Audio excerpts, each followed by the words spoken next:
Hello and welcome to the Cinematic Bridge Filmmaking in Europe, where we explore the stories, voices, and visions connecting global creativity with European film culture. I'm your host, Charlie Shan, and today's episode is one I'm truly excited about. Our guest today is a man whose life work sits at the intersection of science, consciousness, and imagination. William got his PhD at the University of California at Berkeley and was awarded an NSF postdoctoral fellowship to the Sorbonne in Paris. He's an international keynote speaker, CEO of Innovations International Incorporate, and author of several groundbreaking books on human transformation and leadership. But today, we dive into his fictional masterpiece, The Aftermath, the final book in his Pleiadian Trilogy, a sweeping science fiction epic that explores humanity, technology, and the possibility of renewal. He now envisions The Aftermath as a feature film or TV series, a project that aligns perfectly with our podcast mission, bridging literature, film, and international collaboration, especially here in Europe. Please welcome Dr. William Guillory. Thanks for joining us. Oh, it's a pleasure to be here. Really fun. Wonderful. So let's begin at the core. The Aftermath is the culmination of a powerful trilogy. What was the spark behind this final chapter, and what made now the right time to write it? I think because of all the events that are occurring, but they coincide with changes in myself. I've been writing materials for about 15 or 20 years that I've not shared with the public. And I think this is the perfect time to really share those ideas because they are metaphysical in nature, and how the metaphysical really connects in a very, very smooth way with the physical world, and how it extends from there into consciousness. Okay, wonderful. So that actually ties into this next question. What inspired the Pleiadian Trilogy, and how did the idea for The Aftermath emerge? The when I first began writing, it just spontaneously came to me, and that's how all my writings go. The only thing that blocks me is if something is going on in my life or in my stream of consciousness, and if I can get that out of the way, things just flow, and all I have to do is pick up a pen, and words start to go across the page. That's why I can't do input on computers. I have to write freehand and doing it. The That's material is really the key to the whole thing and what I'll be talking about. You're the second person today to tell me that you still write by hand, and that other person told me you can just take a picture of that and it transcribes, so you're no longer missing out. Now, I want to ask actually about the theme of transformation, which is central to your work. How do you personally define transformation in the context of this story? I think the simple phrase is irreversible change. So I usually make a distinction between change and transformation. I call change something that happens with the expression, if I don't like the way it is, I can always go back to the way it was. Transformation is walking through a door that disappears once you walk through the door. There's no reversibility to it. And you have really fundamentally changed something about your life, something about how you even perceive reality. This commonly happens to most people through crisis, like separation, divorce, a death, or an existential crisis even. Do you advocate for transformation then? Never going back? I think it's the only way you can survive. Just like driving down a road from one city to another, and there's smooth driving most of the way. And then you run into a bump. And the question is, what do you do about that bump when it won't allow you to smoothly go over it? And there's going to be something traumatic that's going to happen. That's why I mentioned those kinds of events.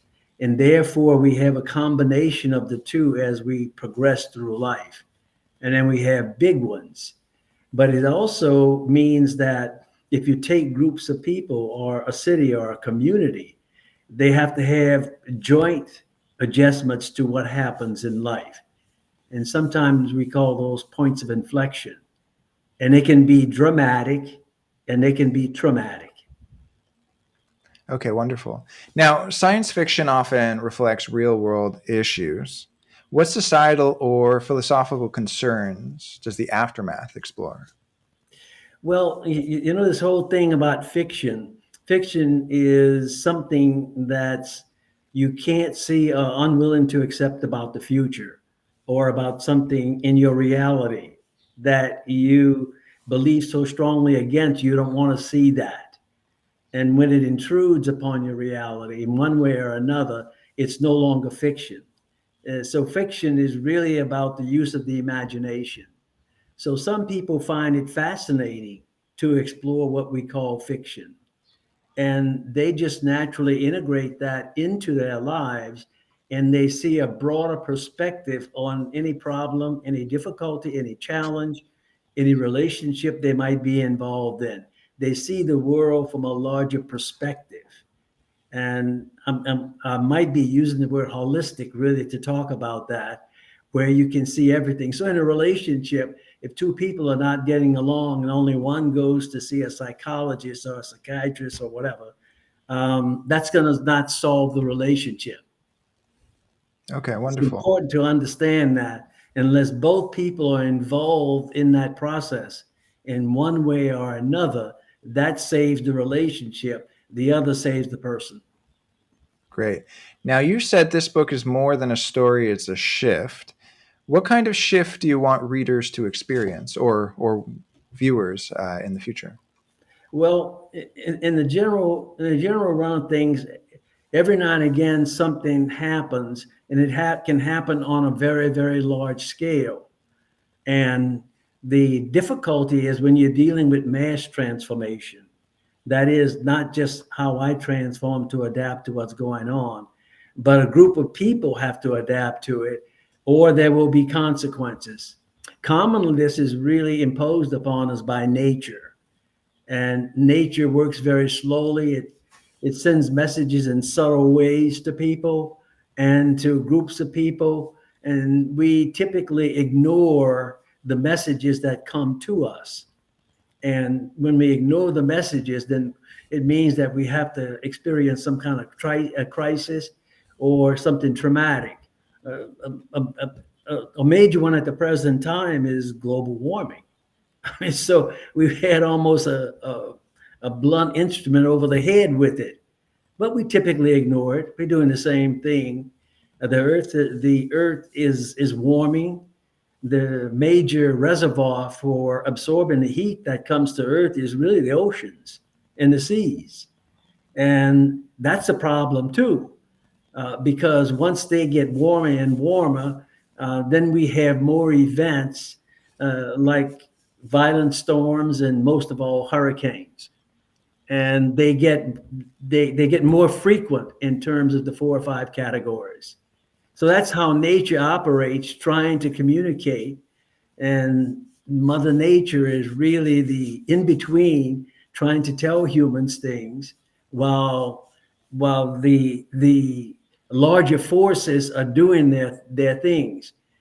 And the problem then is how we artificially change the air, the water, the environment, everything we do, and the earth does not age or move along in its normal fashion where it's easy to adapt to.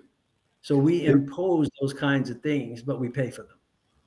it reminds me of a saying which is maybe famous to me. I don't know, famous to all of our listeners. Would you agree with the saying, adapt or die? Oh, absolutely. that, that's one of the laws. And if you don't, and that's literal, by the way. That's not figurative. It's really literal. So life is really just the whole process of how do we change and how do we willingly change, and when something major comes along, how do we transform in the way I've defined it. Um, One of the major examples that's a point of inflection was when we finally accepted that the earth was flat. That was a whole change in the perception of how do I fit into this whole thing, because my whole reality, from a religious, political, and everything else standpoint, was that we are the source of everything that happens outside of us. it really came from the brilliance of humans, which I know most of us can laugh about that now. But that was the shift in reality and shift in the way people valued each other and started to make decisions about, well, what's important in my life? Those kinds of questions are forced upon us. Wonderful. Now, the title, The Aftermath, seems symbolic. Does it symbolize anything in the larger arc of your trilogy? Yes. The trilogy are the three books that came before the aftermath. One is called the Pleiadians. The second one is called the Hunt for the Billionaire Club. And the third is called the Consortium. So those three books go through a crisis process that happens to humans on the planet. And one form that it happens is the pandemic we recently had. And in the book, it goes through the fact that there might be two pandemics. And on the exit side of that other pandemic, it's like, oh, we finally get it. We needed to be reinforced. We needed to have some things happen that are traumatic and dramatic. And on the exit side, then, okay, we're ready. And that process of we're ready means that through those events, large groups of people can go through the transformation process. And that's what happens is that now how do we organize ourselves? How is our consciousness changed? How has our reality changed that we are now ready to go through it? We tend to be a reactive species, not a preventative species. Absolutely. Well, this actually brings us to the characters. And your narrative features a team working together to save the world. Can you tell us more about the key members and what they represent? Yeah. Well, like I said before, it depends on in your imagination how far do you want to extend it. So in the book, The Aftermath, we extended all the way to the Pleiades cluster, seven clusters, parts of a cluster, and how they interact with us here on planet Earth. So the team is made up of a combination of people from the Pleiades star system, as well as from Earth. And the president is involved with it.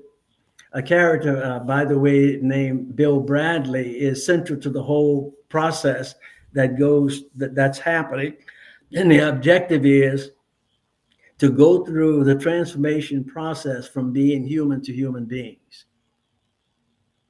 And at the present time, for an example, mostly we're populated with humans. That is people or individuals who live from a survival perspective. And therefore, the way to get along in life is to be more competitive than somebody else who you're trying to be competitive with. I remember a funny story between my mother and I. She says, the reason you're studying so hard is I want you to get ahead in the world. Well, finally, I decided to ask her, well, who am I getting ahead of? And what am I getting ahead of? Is there a point in my life where I don't have to get ahead of anybody? And she says, don't ask stupid questions. And so that took care of that series of questions. And That's really so that's how a human thinks and behaves. And when you move to a place where you move from survival to compatibility, and from fear is the major emotion on that survival merry-go-round. And when you get to the other side, there's compatibility and caring and collaboration becomes the dominant way that humans and human beings interact with each other. Okay, great. Now, a bit of a personal question. You've written intelligent and capable women into leadership roles in your book. Did you do this to impress your wife?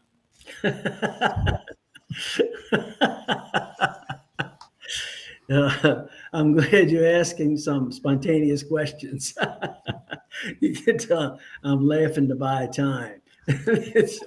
So the answer is probably no. What I'm thinking about is people who've made that transition, and when a society or community or so forth make that transitions, then we allow old-fashioned beliefs to be removed, and a natural kind of individual starts to emerge from that.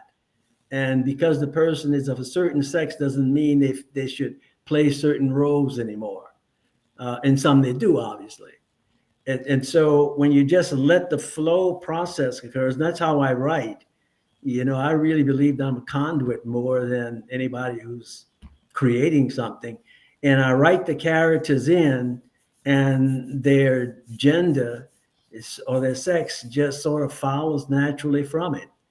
And a lot of it, of course, comes from my own experience, because all my characters reflect people I know. And so they're not fictional in the sense that I made them up. But And you had mentioned some. You sorry to cut you off, but you had mentioned some of your readers said that this is actually something that they admired or that they liked, was that you had these leadership roles. And then maybe another comment is a lot of writers might be thinking, what is your secret? And it's maybe get yourself out of the way. If you're more of a conduit, then you're not the one thinking of the smart idea. Is that right? Dan is absolutely right. The other thing for me is I think I like to become an expert about the subject I'm writing about, or about the material I write about. If I'm not an expert, at least I've experienced it myself. So if I talk about the events that leads up to a hurricane and how it starts in the ocean off the coast of Africa, I will go to, and probably what I'm saying reflects my scientific background. So rather than saying, oh, it started somewhere in the Atlantic Ocean and found its way across into the Caribbean and picked up some steam there, that's not the way that I write. And so you find that I'm very much integrated into what I write about in a way that I'm talking about my experience, even though I might not be expert at it. So we have Bill Bradley, we have the President of the United States. We have a woman who's very, very advanced named Laura from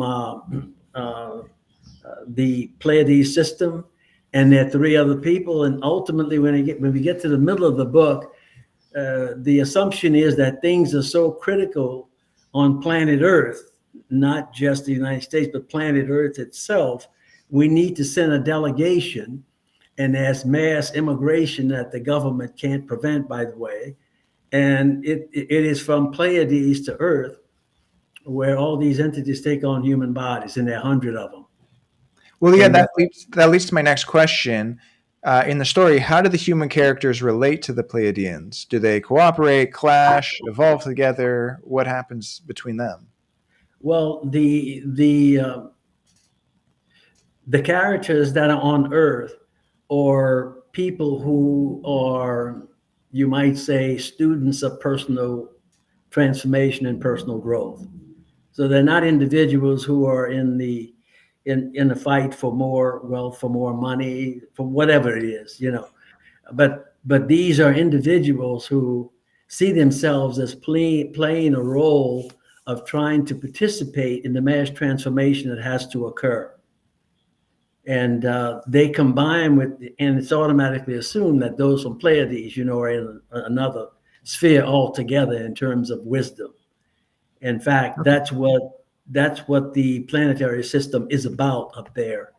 Is it? Notice I say the word up there somewhere, but the whole thing, they're individuals with transparent bodies on Pleiades, but they take on human bodies when they come here to planet Earth, and then they start to just integrate into society and try to change, you might say, the world by just the relationship and the influence they have on other people. They don't take Okay, great. leadership roles and none of that stuff. Then, which character do you most personally identify with, and why is that? Well, I probably identify most with Bill Bradley. because he has the progression of going from a scientist to a weirdo, or a person has these ideas about how change can occur, how change ought to occur, gets into precarious situations, but he doesn't get out of his character. You know how Tom Hanks was in the Da Vinci Code. He stayed a professor. He wasn't an action hero. He didn't know how to handle violence and all that kind of stuff. So he just a nice guy. And that's the kind of role that this person plays, but also is kind of mentored by one of the Pleiadians. His name is John. And John sort of then goes, like we were talking about Spanish, learning Spanish, teaches them all of these metaphysical skills. And the most critical one is to learn how to connect your metaphysical skills with your physical skills. And that's what the definition is of an integrated person. So clairvoyance with seeing, and the two are connected. The most powerful aspect of making those kinds of connections, by the way, is you suddenly realize that deception is only at the human level. Deception is not possible at the metaphysical level. And of course, that just changes everything. Wow, wonderful. Okay, so then actually this ties right into technology. So technology plays a big role in your story. What futuristic innovations did you imagine, and how close are we in real life? Oh, we're very close. The antagonist character is called the chairman of the consortium. He's a former Pleiadian who turned rogue because he got so discouraged with humans that they resisted change collectively to move at the pace necessary to avoid all the kinds of traumatic events that I talked about. And he said, the best thing I could do is to set up an organization where where what I can do is have outlet valves. So if I could anticipate and control them, so if I want to have a war as an outlet, because we seem to need one every whatever number of years, 25, 50 years, and little ones in between, those are all the ways. The way he looks at it is the reality of this planet is what they do, not what they say. So pretty much ignore everything they say and just watch what they do. So if they go to church on Sunday and they turn into a totally different character till the next Sunday, that's the real person you're dealing with, not the one you're dealing with on Sunday. And Okay, great. so that's how the chairman looks at the whole thing. Now, in the aftermath, I guess that begs the question, how does technology help or hinder humanity's transformation? Well, technology in and of itself, the way it's portrayed, is neutral. And most people believe that, I think. It depends on how you use it. And how you use it depends on the prevailing consciousness. So if you take the consciousness that I described earlier, one of survival, then obviously most of the applications are going to be, well, I better prepare myself for what's going to come at me. I got to defend myself no matter what. And so the great emphasis is to feed that kind of consciousness where everything we create of a technological nature, we have to look at it in that capacity. If the consciousness were what I talked about as a human being, the vast majority of it would go in the other direction. The other thing that happens is how fast technology goes depends on how fast humans can continue to create, innovate, and imagine. And that comes with personal growth. Well, speaking of how fast technology moves, what are your thoughts on artificial intelligence and its current impact on society? Well, it's going to be tremendous. And I'm not saying anything that's new here. Even though I wrote the book, I wrote 2 editions of it, one in 2017, something like that. And the pandemic occurred in I guess 2020 or something like that. And so in terms of technology, we will continue to produce it at a tremendous rate. The difficulty, and I expect that you'll ask me something about that, is how fast can we, or how fast are we willing to become more and more not only intelligent, but to value wisdom. And wisdom is a way of being, whereas intelligence is a way of knowing. It's associated with the mind. So now we're getting into a way of knowing that transcends the mental kind of thing and so forth, and goes beyond that. And we don't value that. We don't publicize it. We don't say our action hero. When we talk about the 10 major inventions in a century, we might mention Gandhi or people like that, but not more than one or two people like that. And we'll have 8 things that involve technology in terms of what the wonders of the intelligence of the human being, of the human, I'm sorry. Yeah, and technology and intelligence are kind of intertwined. Recently in Spain, there was a big blackout, and a lot of people, were concerned because, when the battery in your phone goes out, who are you? So it leads me to ask, is there a cautionary message in your book regarding technological dependence? Um, the I I tend to think I wouldn't use the word dependence, except for, we build systems which are connected and they can be sabotaged and so forth. But in and of themselves, I think it really is driven by the consciousness that exists of the people who are using it or making applications of the whole thing. Now, there is a subtle difference, say, for artificial intelligence. And the more we create intelligent machines, the question is, can human intelligence keep up with them to be able to adequately manage them?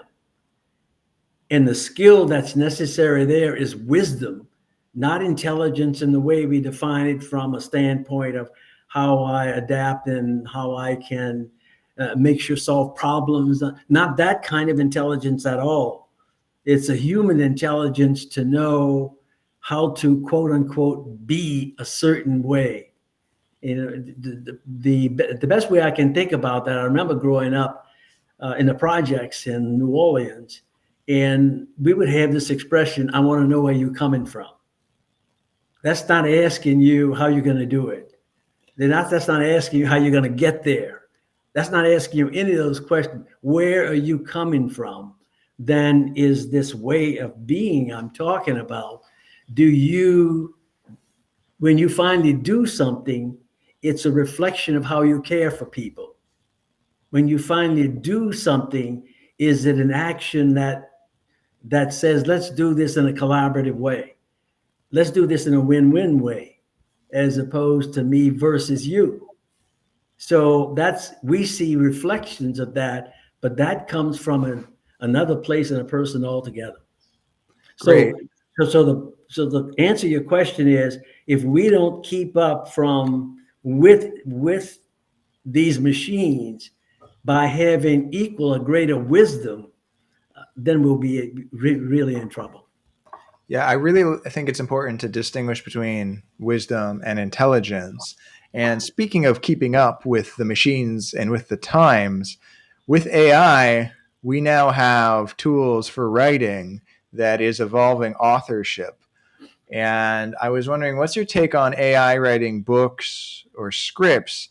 Is it the future? And if it is, are we losing something with this new tool? Uh, I think the answer to your question is it depends on our value system. So if as a collective, we start to appreciate more artificially manufactured books, and I can tell the difference between a book written by a person and a book written by a machine.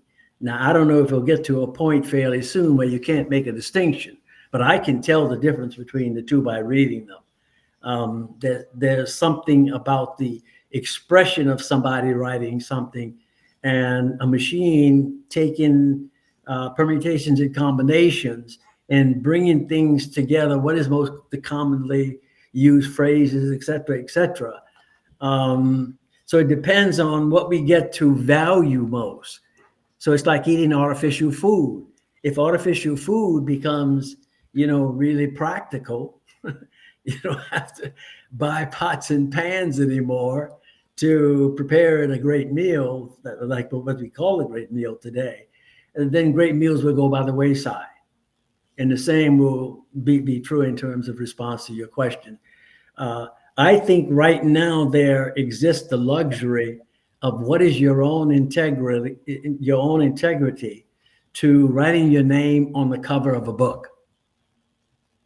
Yeah, we're certainly at a great divide where we're living from a time when everyone wrote their own book, or at least paid someone to write it, ghost write it, to now you can prompt, write me a story, and put my name on it. And it's in a way kind of like the invention of the chainsaw, where carpenters then had chainsaws, and it potentially it's just another tool. But now really we're going to go to the topic of adaptation for the screen. You've expressed interest in turning your book into a film. What would the cinematic version of The Aftermath look like to you, and what would you want audiences to feel coming out of the theater? It's more like what I'd want them to experience. That they had. I'm an avid a moviegoer, by the way. I don't care if it's comedy or whatever it is, because it provokes me to have ideas and me to think about ways I'm struggling with trying to write something that goes a different way. But I really think that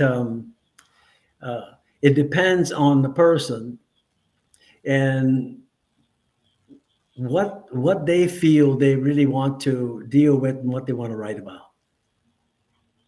Okay, wonderful. And I guess this is a style question. If you could choose any director or screenwriter to bring it to life, who would it be? It would be Ron Howard. But let me take a minute to go back to your question. I think movies have the power to create experiences that go beyond the book. It's multi-sensory, and the more senses that are involved in the experience you're having with the movie, the higher the probability, whether you are aware of it or not, you can experience transformation. It certainly could linger for a long time afterwards, And so this whole idea of certain complicated experiences, a complicated experience is transformation. But another one is this exercise that I talked to you about of trying to connect or describe something which connects the metaphysical senses with the physical senses. And when you're trying to communicate that, not only in the sense that a person understands it, but also experiences it, because that's what you need for the transformation process. I think movies do that better. It's almost like an updated version of a workshop exercise. I suppose visually, are you thinking a style like James Cameron, where you've got these great extraterrestrial blue avatar style beings in the Pleiades that then come to interact with humans? Is it a similar style? It's not so much for me the way that person look, but what the person says that's not common among most humans that I know. I hear you, or I see you. And the expression carries with it. You can see by the way they interact with each other that that's something powerful going on between two people, as opposed to reading that. I see you. So what you do is put the burden on the reader to try to say, what is that person trying to express here as an experience? And the movie can show the experience. Yeah. We chatted about this on LinkedIn a bit about how, for me, as someone who loves reading, I'm a part of the camp that says the book's always better than the movie. But you also had a pretty good counter. Do you want to share what the counter to that is? One picture is more powerful than 1,000 words.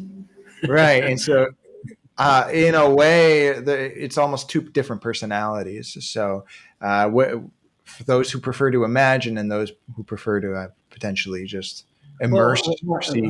I think we should think of them in a complementary way rather than competitive way.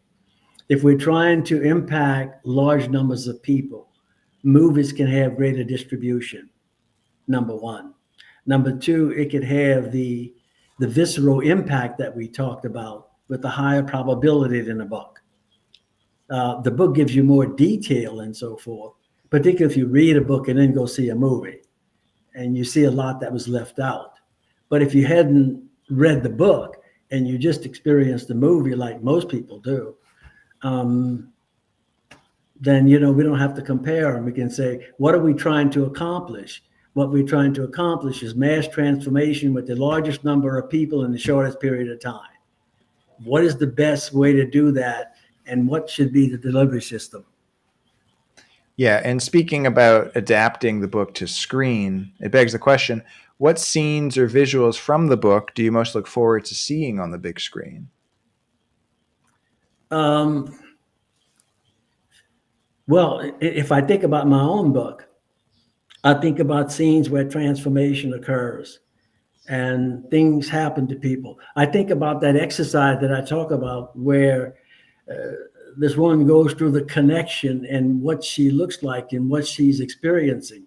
And that's where I would really call upon the designers of movies to say, I want this kind of thing to happen rather than me trying to figure out how they should display that. I think that's where their own creativity and imagination comes into play.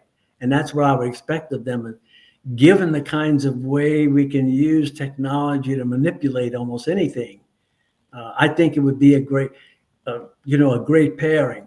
In fact, what it prompts in my own mind is for about a year, I've been working through Chat GPT with a fictional friend that I have I call Chad.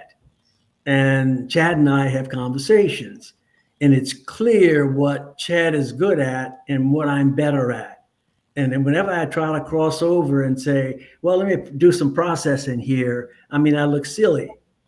And when Chad is really cool, he just says, I need you to create this.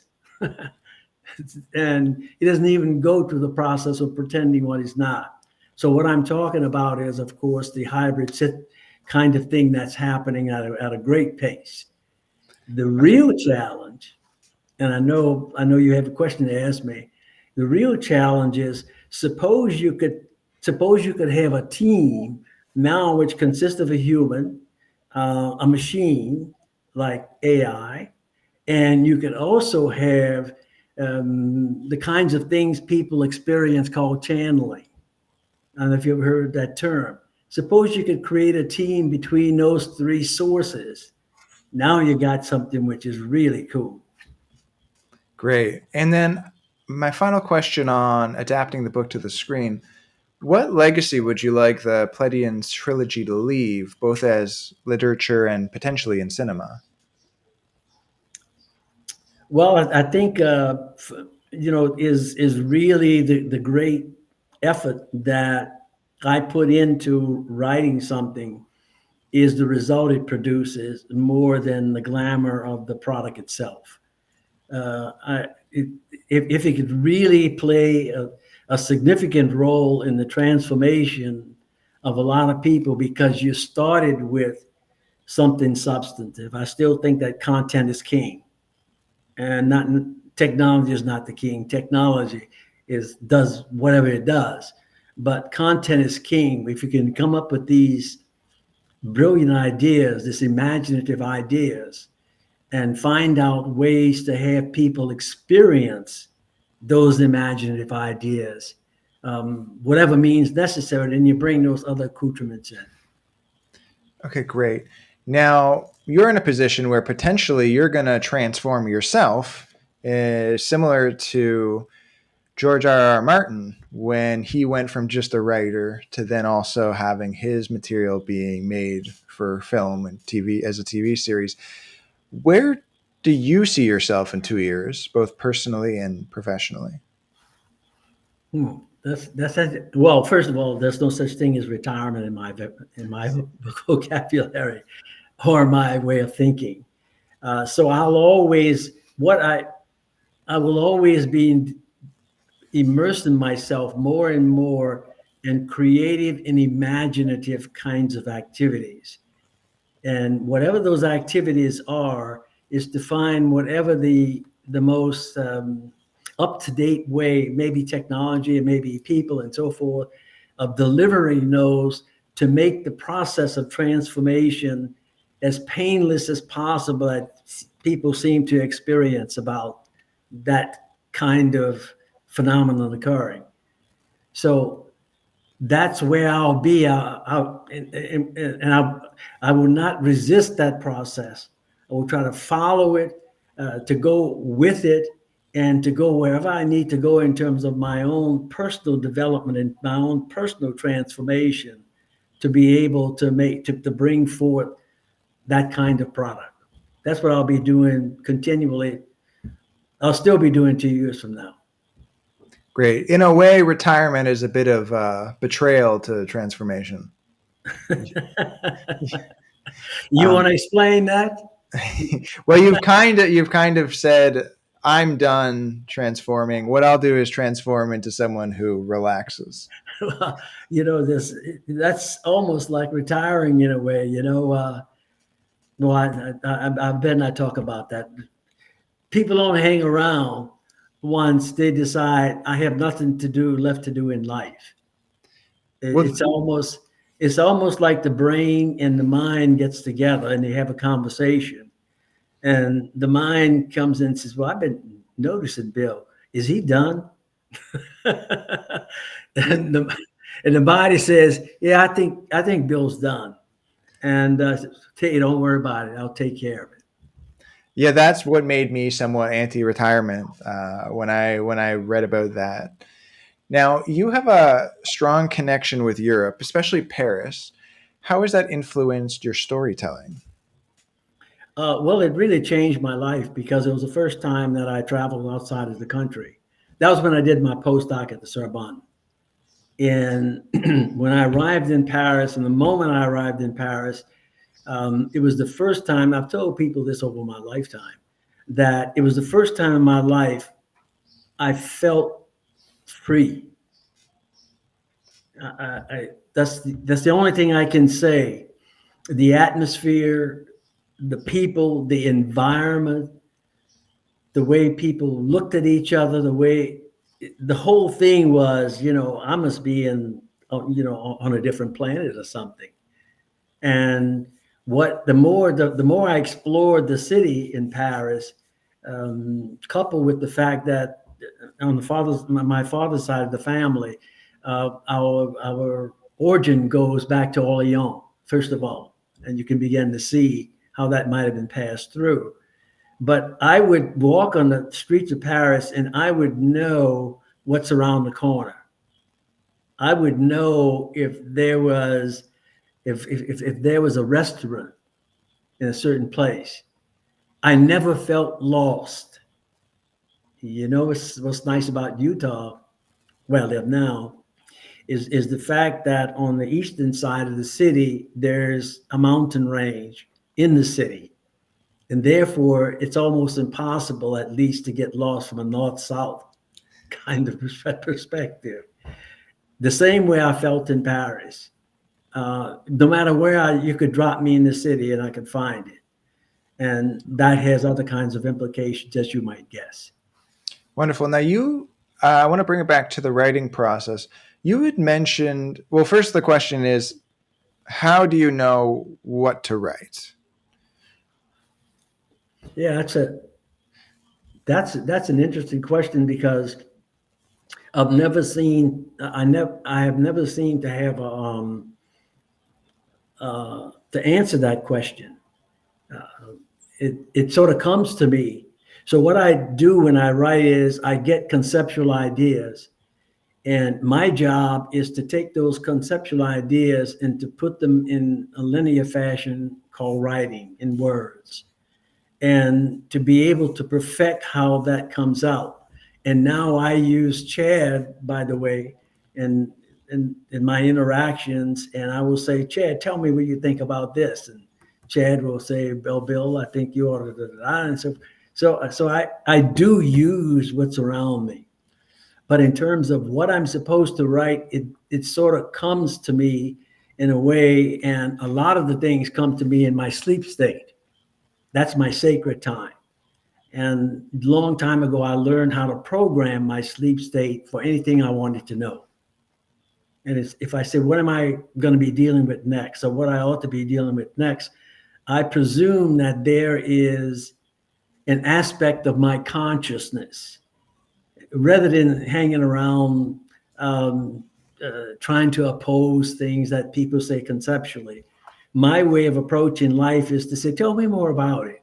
I figure I'm intelligent enough to make a decision whether or not I want something to be an aspect of my life or not.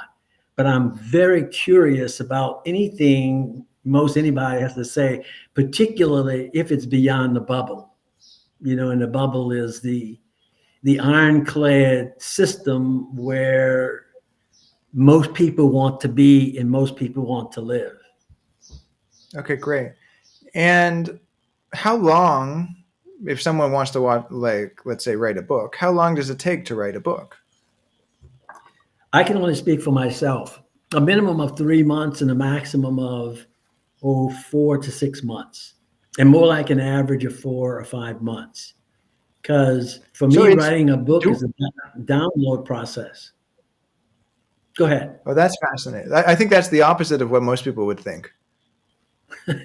Yeah, well, this whole thing about a writer's block.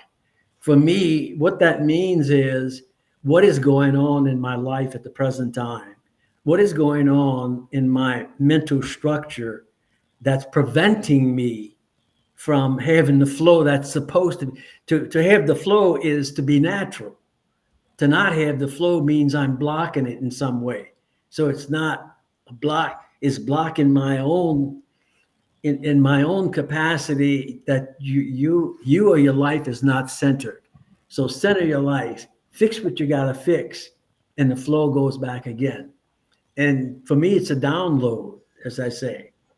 It comes. The whole book comes at one time. A whole chapter comes at one time. But I don't have the capacity in this body to be able to make that A to D transition. So what I have to do is to say, wait, let's. It's like looking at what people would call multi-channeling, and that is you listen to 3 radio stations at the same time, and they're all coming at you at the same time. Well, how do you go about trying to separate those out and write about each of them? Well, what I do is write one sentence from the first radio station, one sentence from the second radio station, one sentence from the third. Then I go back and write another sentence with one. So I focus on each station at a time. And by the time that process is complete, it looks like paragraph 1 follows paragraph 2, follows paragraph 3. Very interesting. Now, I don't know if you can answer this now that I know more about your creative methods, but do you plan to write more fiction, or will this mark a turning point where you switch to screenwriting or production? I can't be a screenwriter. I'm not that good at that. I will say it will be what I'm doing at the present time. I think writing, and that's the way I do the translation of the kind. So what I get is conceptual ideas. I don't get linear statements. I get conceptual ideas. Like I say, the whole book comes at one time.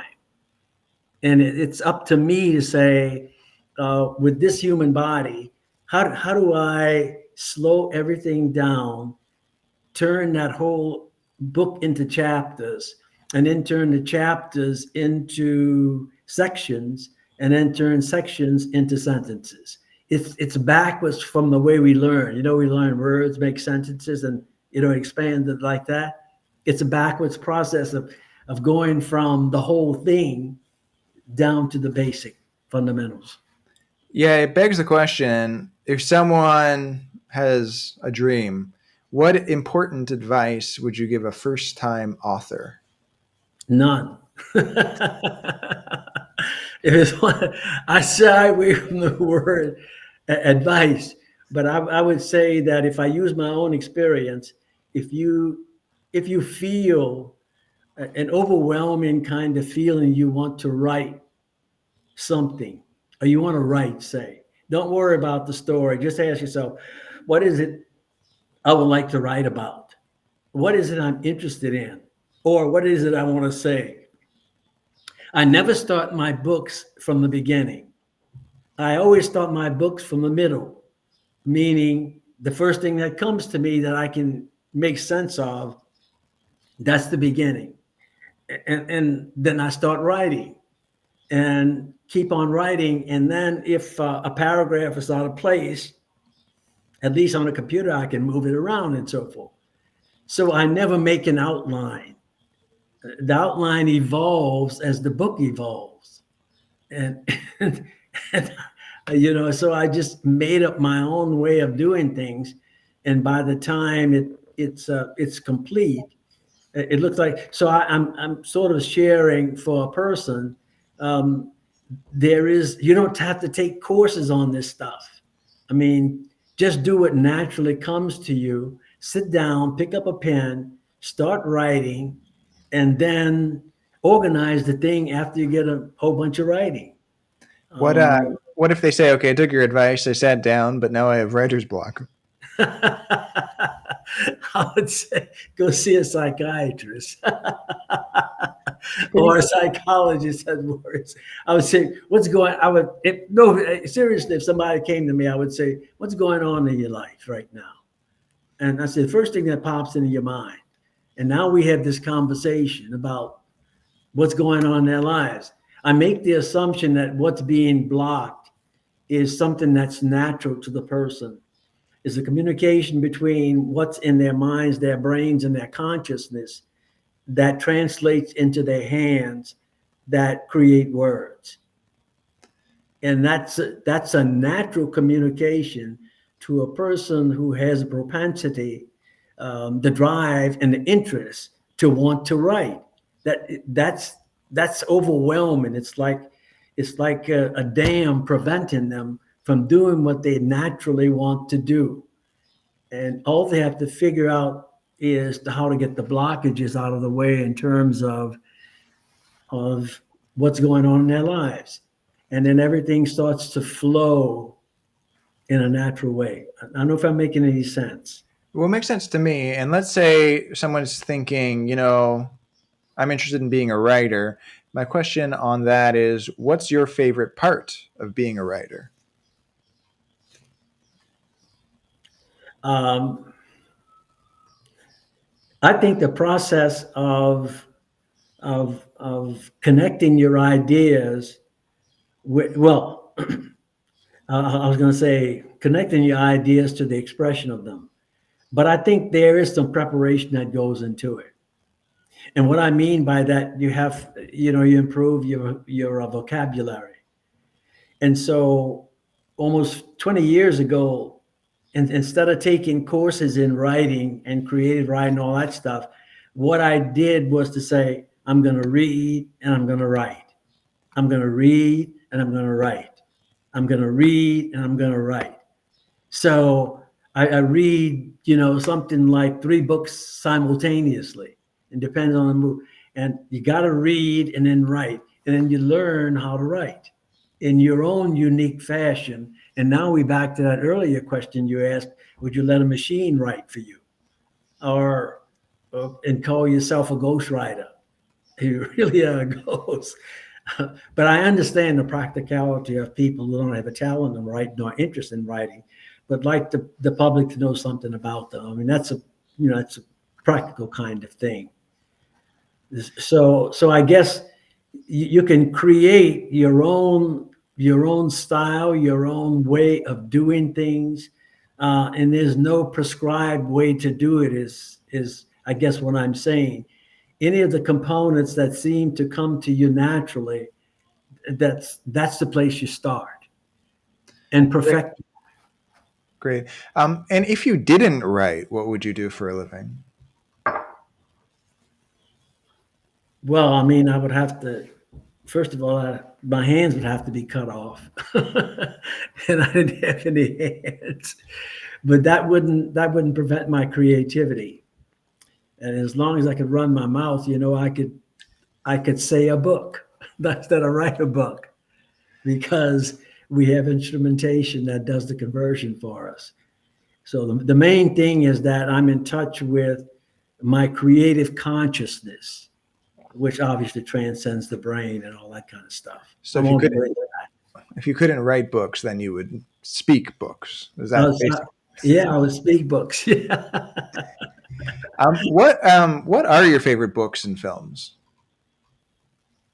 Well, I've recently gotten hooked on Baldacci, and I think he wrote a book called the Souls of the something of souls, because he's writing about some really visceral stuff that's going on, but also that's prevailed as far as the U.S. is concerned, and he's writing it in a way that he knows what he's talking about. I love Danielle Steele, but when I think of movies, I told you before, Avatar is my kind of movie. Inception is my kind of movie. Midnight in Paris. Notice these all have kind of a metaphysical feel to them. Um, uh, those those kinds of books, those kinds of movies, I assume, produce great screenwriters. So I think they're inseparable in terms of when they get on a screen, who wrote it, and so forth. But those are the kinds of Ron Howard type movies. A Beautiful Mind, um, Da Vinci Code, um, and one of my favorite all time, which seems to be a favorite in my family, is The Godfather, the original one. The others go down in quality, but the original one is incredible. Everybody knows that. Absolutely. And how has your background as a PhD and transformational leader shaped your storytelling voice? I think it's not so much the PhD as much as the field that I went into, and that is I got my degree in chemistry and physical chemistry, and then started to do research in chemical physics. And one of the requirements is you have to be able to write grants. And so when I first made the conversion into books, I used to be criticized by writing academically. I don't know what that is, but apparently I was doing that. So that's the role I was. But writing has always been something that just comes to me. It's like if I don't pick up a pen and do it, it's almost like something is a real dam is in my body somewhere, blocking an expression of dramatically who I am. It's like blocking something that's authentic about me, that's natural about me, that wants to come out in the expression. Now, the other part of that is what I alluded to earlier. You have to have preparation. That means you have to learn about subjects, and you have to learn about them in depth. So good fictional books, I would say there's no such thing as fiction. It's imagination, which is not an accepted part of a large fragment of human reality. That's what fiction is. And eventually it's shown to be reality. Okay, wonderful. Thank you. Now, before we close for today, before I start saying goodbye, is there any famous last words anything I didn't ask that I should have, or anything like that? um, one thing is that book is the aftermath. I'm presently in the process of writing the follow-up to that, which is called After the Aftermath. And that I'm about 1 month into that process to produce that book. And my books usually are 3 to 4 years in advance of when they actually take place. And so this book will be something like occurring around 2028. Okay, great. That's really exciting. And then I know for creatives, what you've been saying is really helpful because when I've think about my creative process, it makes a lot of sense to me. I do know that in our audience, there are a lot of lawyers, and lawyers are needed. They're kind of like the right and left hand. You've got the creatives on the one side, and you've got the lawyers on the other, especially when it comes to book publishing and filmmaking. So it's good to understand both sides. Well, Bill, it's been an absolute pleasure diving into your world, a world where science fiction becomes soul fiction, and transformation isn't just a plot device, but a personal calling. To you, our listeners and viewers, if you haven't yet explored The Aftermath, this is your sign. The Aftermath is now available as paperback and ebook on Amazon, or you can find it wherever books are sold. It's also an audiobook on Audible. And if you're a filmmaker, producer, or visionary, you want to keep your eyes on this story. Its cinematic potential is undeniable. This has been the Cinematic Bridge, Filmmaking in Europe. I'm Charlie Sham, and I'll see you next time, right here where stories cross oceans and transformation takes center stage.